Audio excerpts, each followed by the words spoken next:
So thank you, Cameron Schwab, for being here with me today. It's so good of you to give your book to the Lockdown Library. Thank you so much for your generosity and for having a chat with us today as part of the Lockdown Library interviews.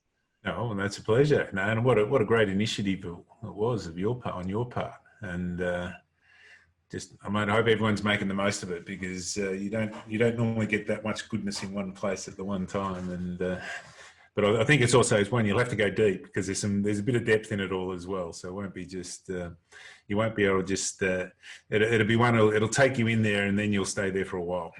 That's right. You go in looking for maybe one author that you know of, and then before you know it, and especially that's why I wanted to do these interviews, so that people can actually see the authors behind the books, because I think sometimes that's important.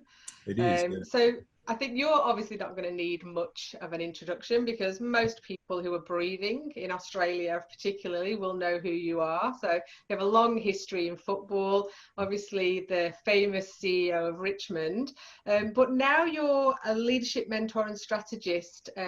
So tell us about that. What does that mean for you? It's probably in many ways taking the lived experience into something which has, hopefully some value to people who are leading or aspiring to lead. And it was, in many ways, I think a lot of people who come into that thought leadership role creating something they wish they'd had the opportunity of attending or being a part of. And because I did leadership relatively young, I was 24 when I first became a CEO, and that was at Richmond, and then got to do it for a long period of time. And the one thing sport is great at is developing people. It's unapologetic about it. You only survive, you only do well if you are good at it.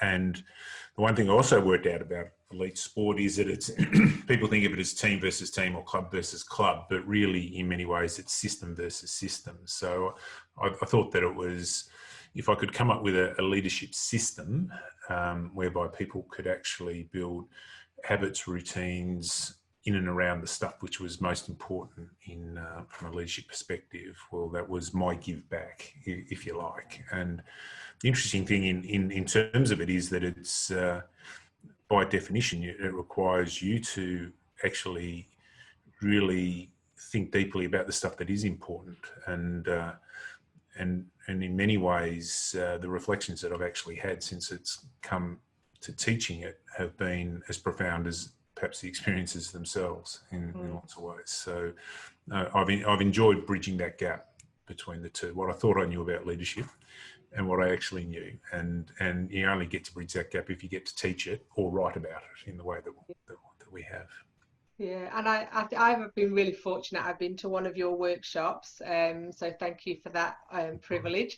But I think what I like is that you have this really holistic view of leadership, and leadership of self is at the core, I think, of a lot of what you do.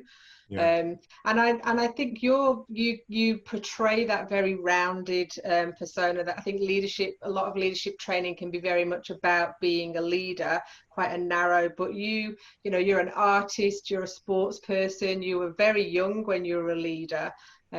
How do you think that shaped you, being so young and being an artist and having all of these different kind of bows to your strings to your bow? Yeah, that's an interesting reflection. I think probably the being young piece was, I come to terms with the notion of feeling like an imposter really early in the piece, and I managed to carry that around with me for then the next 25 years, because I worked out that leadership requires a form of ambition, as in we'd like to go from here to there, or, achieve something. There's a light on the end of the hill, a light at the top of the hill somewhere that we'd like to find our way. And if that is actually a stretch, which most of the time it is, by definition, you're doing something which is hard and is tricky and is ambiguous, and you're facing into that ambiguity all the time. And because you're facing into that ambiguity all the time, you are by definition going to feel a little bit uncertain of yourself. Hence the imposter thing doesn't really go away, even though clearly your capability is improving. But as your capability improves, your ambition, you set the bar a little bit higher. And so probably coming to terms with that, even though I didn't quite know I was coming to terms with that relatively early in the piece, saved me coming to terms with it later on, you know, and that sounds crazy in its own way, but it was a good lesson to learn early, you know, in that way. In terms of being an artist, I think it was probably the energy, realizing, and perhaps later than you would expect from someone, because I always did art in one way or another. It took me a long time to describe myself as an artist, but I always did art, as in I was always drawing. And but to realize that my energy, even as a leader, was going to come from the creative aspects of me, and probably, and I speak about this in the book, to recognize that and everyone has the goal of leading in a way which is authentic to who they are. But authenticity by definition requires vulnerability, and vulnerability a lot of the time is actually going into a space of not knowing, if you like, and feeling comfortable about not knowing. Well, artists do that all the time. You know, artists are looking at a blank canvas or a blank page or well, they're going into the not knowing world consistently. And because of that, and recognizing that there's probably no more stress on an individual or like an artist, there's nothing more stressful than a blank canvas and a blank page, because you come to that blank canvas or that blank page with ambition, and then hope that you can fill it with something which is achieves whatever you're seeking to achieve from it. And probably I thought that when my two lives, if you like, the sports executive or the sports leader role and the art role, I never thought that they'd actually ever come together, and they did, and I'm pleased they did, because ultimately, as a leader, you need to lead in a way which is actually true to who you are. Hence the notion of authenticity, and that by definition requires an openness to not knowing and the vulnerability which actually comes with that. And in fact, probably the most dangerous leaders, and probably the worst to work for, are those who come into the room thinking they do know, everything. And don't worry, I made that mistake plenty of times, when the ego kicked in, and often when you were tired, to be honest, and just wanted to get it out of the road, coming in and just saying, well, here's the answer, this is what we're doing, and not taking and not respecting the capabilities of those in the room was certainly one of the errors I made on more occasions than I'm open to admitting. Yeah. The folly of youth. Yeah. Oh, the folly of ego, I think, really. Because it does, that there is a, you only got to look at our world, and there seems to be that we're learning the same lessons over and over again, doesn't it? It's like it takes a different generation to make sure that we are learning the same lessons again, and fortunately there's always a counterbalance to that, and hopefully that will start to prevail a little bit more than what it is at the moment. Yeah, hopefully. Yeah. Now, your book, More to the Game, yeah, what was your inspiration for the book? It was probably a happy accident in many ways. I often say to people, people say, I'm going to think about that. I'd like to think about that. And I got into the habit as a CEO of asking people, well, how are you going to think about that? What is your process of thinking about that? And one of the great James Clear from Atomic Habits quotes is, we don't rise to the level of our ambition. We fall to the level of our capability, and in his case, he talks of habits, and I'm a great believer in that. And so what is your system, if you like, of thinking about something?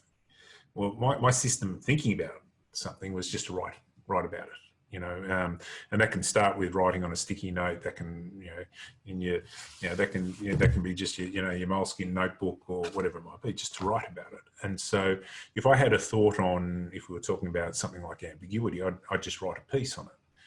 And then in time, I realised over a period of time that I was bringing together a whole lot of thoughts about stuff which was actually more profound in the response I got from the people who were reading it than I expected from actually writing it.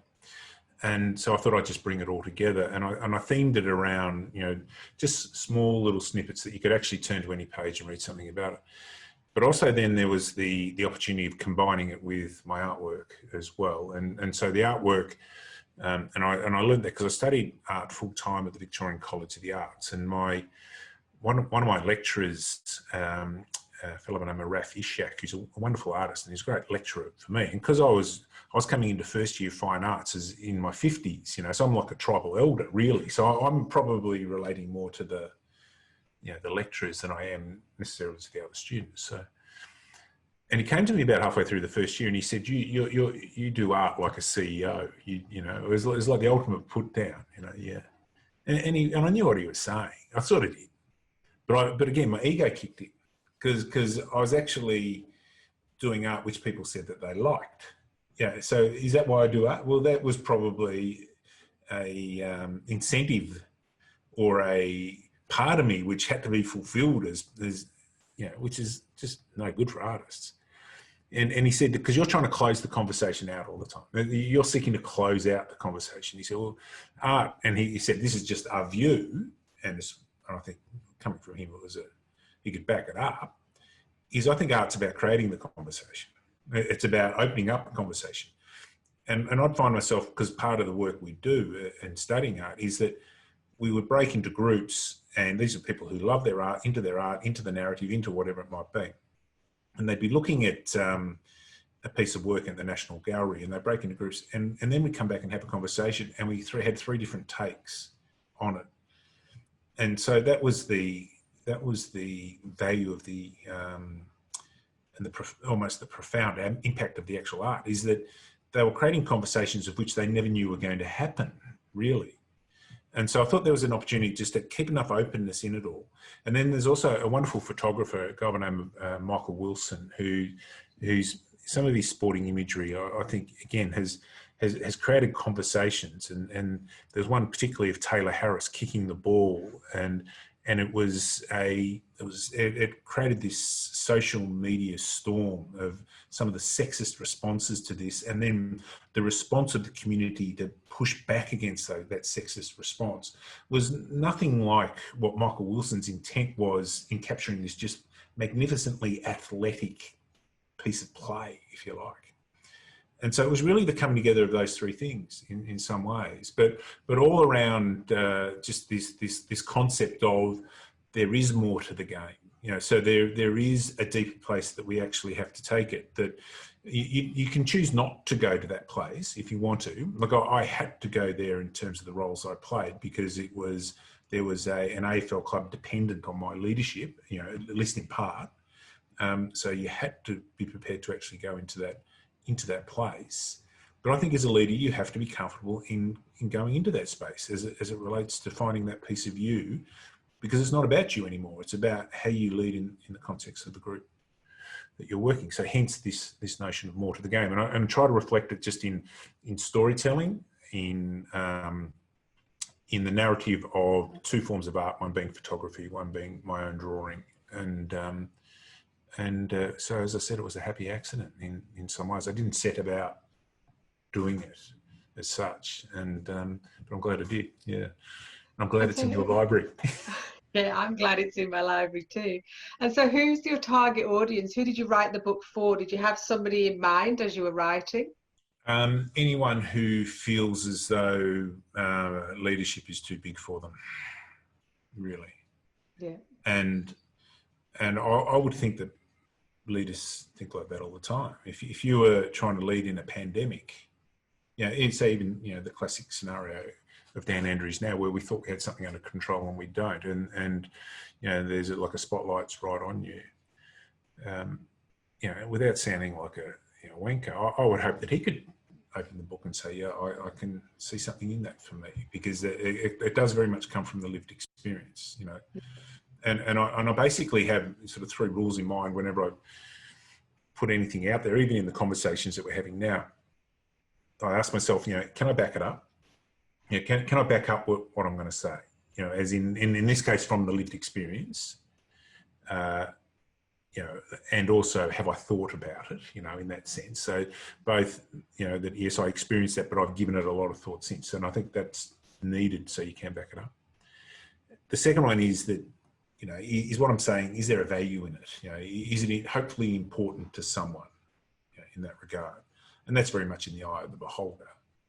And the third one is there a sense of generosity about it? Is it being decent? I'm not lifting me at the expense of someone else or something along those lines. So there's sort of the three rules, and they're three good rules for feedback as well. If you're going to give someone feedback, and can you back it up? Is it important? Does it come from a good place, really? And so in putting it all together in a book, and I designed my own book, and I taught myself InDesign and all these sorts of little tricks to try and get it in a place that I was really comfortable with. So it left me with some skills as well, which I now use in other ways. Fantastic.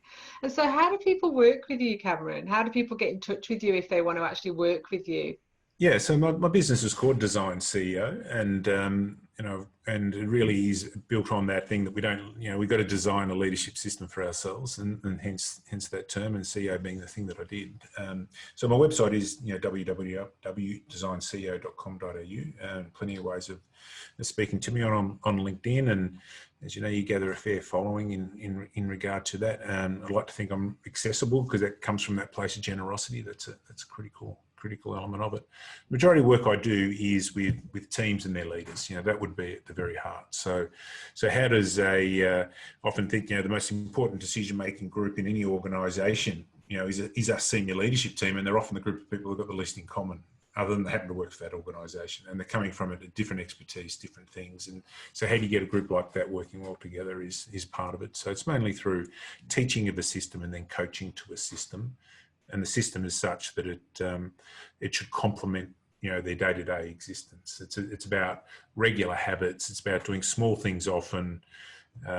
Busy is the new lazy, as we like to say. How do we get away from just that busyness of our existence, so we can actually, the competency we're trying to seek is one of reflection, because we always have to understand that the job will require something different of you tomorrow than it does today. So it really teach the system in and around that.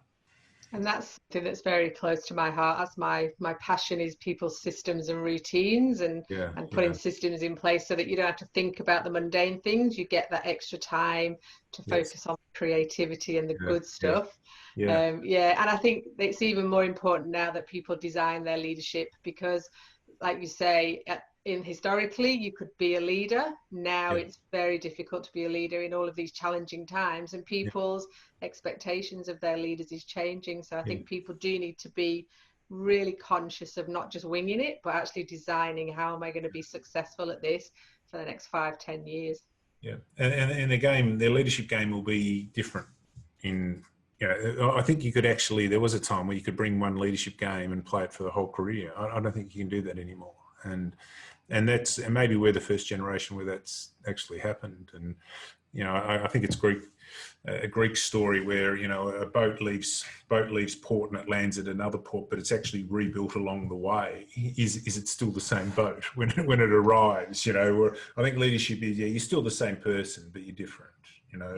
The leadership's going to find you somewhere and leave you somewhere else. It just will. And because there's a certain selflessness, but at the same time, you've got to have your own ambition locked into that in one way or another. And understanding and recognizing that tension is a real challenge for most leaders. Thank you so much. It's been so good to get to know you a little bit better. And yes, everybody should access the book and give it to those leaders that perhaps are struggling right now, because it's not a heavy tome of a book. It's a really, like you say, lots of stories in there, and there's something in there for everybody. And if nothing else, just to sit and quietly reflect on some of the beautiful artwork will help anybody's mindset right now. Thank you. Thanks, Beck. No, it's been a pleasure, and well done on your own initiative. It's been one of those, the classic one, out of our constraints come our opportunities, and you created an opportunity out of a constraint, and it's a gift for everyone. So well done. Brilliant. Thank you so much, Cameron, and I'll speak to you soon. Good on you, Beck. Thank you.